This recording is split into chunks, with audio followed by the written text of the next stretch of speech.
Hello ladies and gentlemen, this is Blue Maximer and I'm here checking out Hitman GO Definitive Edition. Oh boy, this is going to be a fun one, I tell ya. Let's go have a look at the amazing options menu. Who am I kidding? It's a mobile port. The options menus for these games are never amazing. There's also cross-save. You know how that works. Game's currently available for like $6 something. Actually, no, it's like $5 something because it was on a PlayStation Plus discount. But yeah, it's fairly cheap. It's under the $10 mark. Great. So, here's the problem. I suck at this game. I suck at it so badly that, man, I'm just terrible at it. And it infuriates me. It infuriates me more than trying to beat a hard boss on Dark Souls. It infuriates me more than trying to beat Death in Castlevania The Dracula X Chronicles. So, considering the fact that I suck, I'm going to have to make a promise right here. I'll try every individual puzzle I play 3 times. If I can't do it 3 times, I'll use the hint and go through the level that way. That's all I can promise, because, again, I absolutely suck at this game. So, here's the drill. You've got 7 boxes, and they each have a ton of individual levels in them. And you unlock them via doing goals in individual levels. So I've got 46 goals done, and I need something like 120 to unlock every level. Makes sense, right? So if we start up a level and let it load. The initial load is a little long, but once you're in the game, you've got a quick restart button. And the idea is, I guess the best way to describe it would be a game of chess. The idea is that these guards can all kill you if you stop in front of them. And some of them also do things like move. You've got multiple objects to work with. So for example, I've got this plant here, and as long as I'm inside that, I'm practically invisible. So see this guard here? He's looking at me, but if I stay here on this turn, he'll kill me. But unfortunately, you can't stay still for a turn. You have to move. Those other 2 guards there, if you end up in front of them, you will just... You will get killed by them. And the idea is you got to use objects and items to your advantage in order to get to the end of the level. Makes sense, right? You've also got 3 individual goals for every level, and the majority of them that I've played so far, I've played like 30-something levels at this point. The absolute majority is kill your target in X amount of turns, and collect the briefcase, then kill your target. Or get to the end of the level, I should say.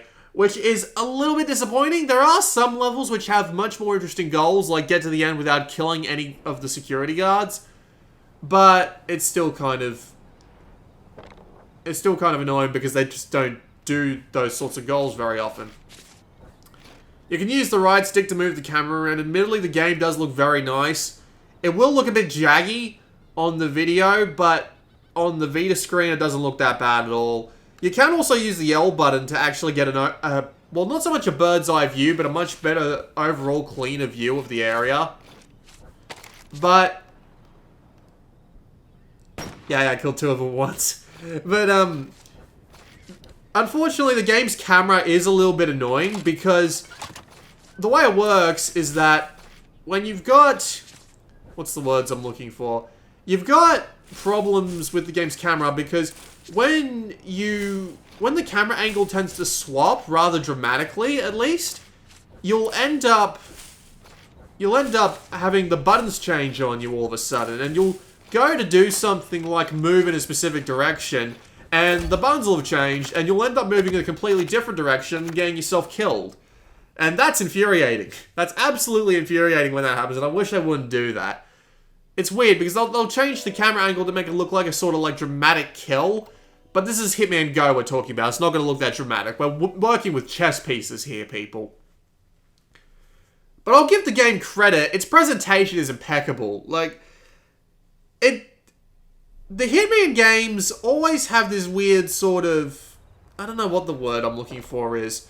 They've always got this weird sort of presentation style about them, but I actually quite like this, because this game has just a lovely atmosphere to it. The minimalism of the whole thing, just the general sounds and sights of the game, with the chess pieces just moving around like they do, and the... What's the word I'm looking for? I don't know the word I'm looking for, but I guess it's the melancholy? I think the word I'm looking for is melancholy. The melancholy of the entire thing is just rather pleasant, I have to say. Alright, so I'll shoot you first. Then I'll shoot you. Yeah, I'm going to have to shoot you. Which means that I'm going to have to shoot him as well. There we go. I wonder why the briefcase is on this level. Did I already get it? Or is the... It's probably a... Nope. Not doing that while you're about to walk onto it, mate. There we go. I'm making this look easy, but some of the later levels can get ridiculously hard. But yeah, the whole melancholy of the entire game is really nice. Right, yeah. There was a kill all enemies this time. There are some interesting level goals, but then some of them just get rather boring. The game does introduce new guard types and stuff as you go along, and there is an interesting variety in the way the game plays out, but it is a puzzle game. It's not a Hitman game. Like, it's got a Hitman theme, but it really isn't. It's just a... It really is just a... What's the word I'm looking for? A... What the hell is this guard meant to be? Ow. Yeah, that's what happens when you die. You just get knocked over. That's kind of funny. But yeah, there is another problem with the game that's worth pointing out, and that's that it doesn't really have anything in the way of tutorials. The way this game does things is that it just lets you play and figure it out for yourself, but there are some guards that can be relatively confusing to... Oh dear. Right, so they've got two guards facing either way, which means you can't approach them from... Yeah, okay, that makes sense. I mean, sure, it is very obvious, but it would be nice to have, like, even just, like, a screen of information just pop up saying... Whoops. Just saying, right, that's 3 times. I'll solve the level with the 18 turns or fewer solution. It just would be nice to have one screen of just, like, hints showing you exactly how this works. Now I'm going to talk about my main problem with the game, which is entirely fucking subjective. Like, I promise you this, my main problem with this game is entirely subjective. The idea is that this game works on figuring out the enemy movement patterns and just walking your way around them. Alright, I popped off just to get the briefcase. Hopefully they'll still be on the 18 turns, but it's probably not. It's not. Yep. Take 1 turn off and you literally have to do the level twice. It's kind of annoying. But yeah. The entire point of this game, or at least a majority of the puzzles that I've seen so far, this probably might change in the future, because, you know, me and puzzle games, I just tend to have the worst luck with them no matter what I do. But the idea of this game is just learning to synchronize your movements with the movements of the enemy guards, and just trying to... What's the word I'm looking for? And trying to work your way around them so that you end up doing something along the lines of... What's the word? So that you end up working out their movement pattern enough in order to get around them and freak them out a little bit. I suck at this. I have always sucked at this. No matter what puzzle game I play, I've always sucked at it, and I think I can go down through here. Yeah. I've always sucked at this sort of puzzle game. It's almost hilarious how bad I am at it. And just this game is full of just trying to work your way around the paths and synchronization of enemies. And I always find myself out of sync, and I always find myself trying to work my way around the enemy patterns, only to find myself repeating the same situation over and over again. And that's infuriating, and that's entirely on me. The game itself is fine if you like those sorts of puzzles, but me, I cannot stand them. I think they're the worst thing in the world, and, well, yeah. I can't stand them. I really can't. So, yeah, that's entirely my problem. So, I'm not going to blame the game for me sucking. Oh. I didn't even realize that guy was there. That was a bit sucky. Huh. Okay, so that affects him too, and I just died. Yeah. Should have walked forward, because I had the opportunity there. Right, so up, right. Throw that upwards. Walk up. Get that guy. Oh. One more try. Give me one more try. I'll work this out. Right. Throw there. And yeah, the game doesn't really have much in the way of alternate solutions that aren't, like, entirely worthless. what's the word I'm looking for when I mean worthless? That aren't just, like, suboptimal versions of a solution to the puzzle. It's...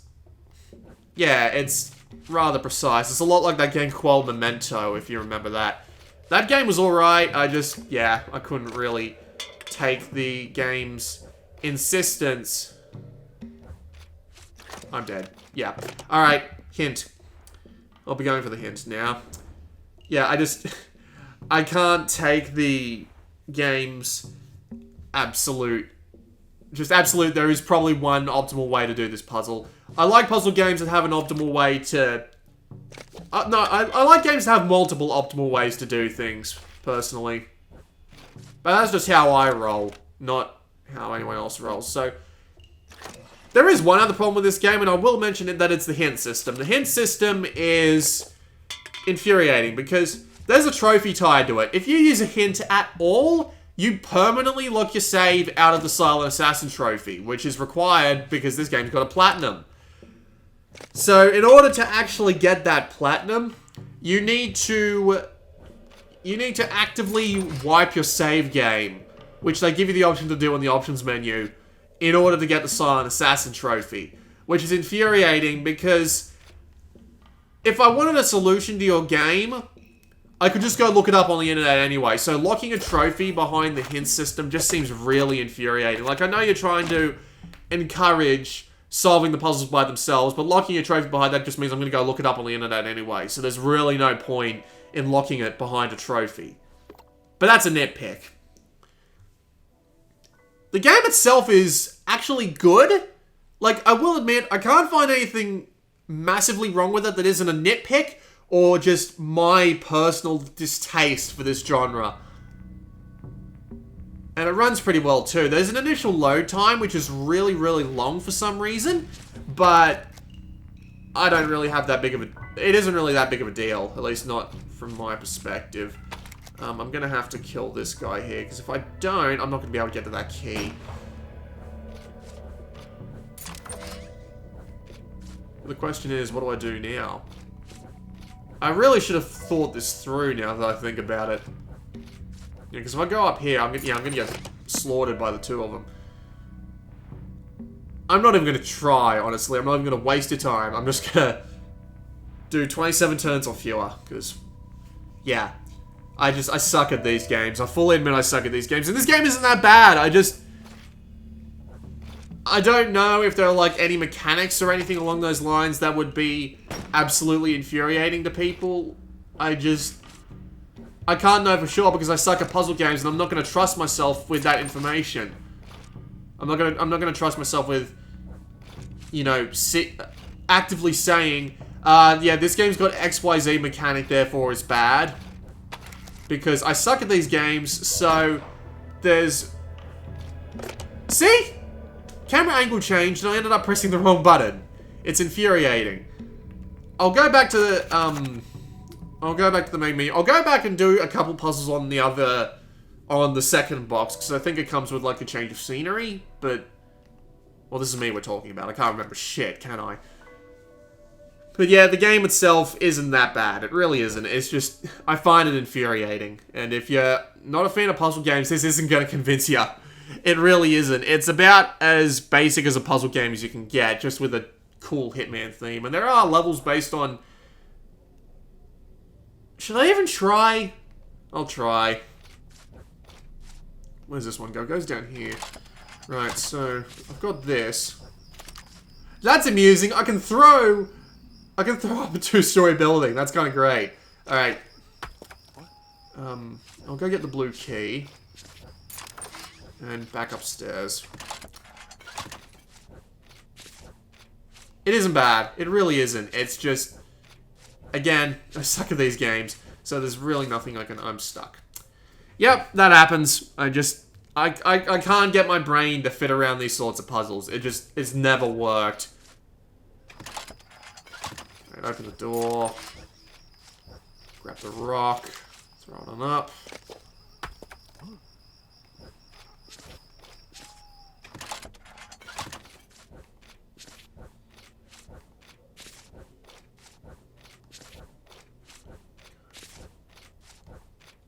See, now I'm pretty sure I'm stuck here. I can't for the life of me ever figure out what, well, then again, I can just, like, constantly do this and just wait for him to be in the right... Yeah, that's not gonna help me, is it? Yeah, see what I mean when I say everything moves, like, in a sort of synchronization, and I just can't figure out the synchronization? I constantly try to figure out, like, ways to try and get around the pattern, and I just can't do it, and it infuriates me. It always infuriates me, but yeah. That was the third fail, so I'll go for the 26 turns off fuel ahead. So that was a quick look at Hitman Go. I'm not going to say anything except I absolutely hate it for reasons that are both, well, reasons that are mainly subjective with a couple of nitpicks here and there. I'm not going to say anything more than that purely because I suck at this genre and... See, like, God, I never would have been able to figure this out. Just having to move back and forth constantly over the trapdoor, it's... Like, wow. I never would have figured this out. But yeah. The main reasons that I hate this game are subjective. There are a couple of, like, minor nitpicks that I have. But, again... It's mainly subjective. I hate this game because of my own personal tastes and the fact that my brain simply cannot handle these sorts of games. It isn't bad, and it's pretty cheap, all things considered, considering you'll get like 100-something levels out of it. I just can't stand it. That's pretty much my entire opinion on this game. And I'm not going to tell you whether or not you should buy it, because... If you've been through like 16 minutes of this video of me fucking it up, if you think you can do better, feel free to do better. This has been Blue Maxima, and I'll see you all next time.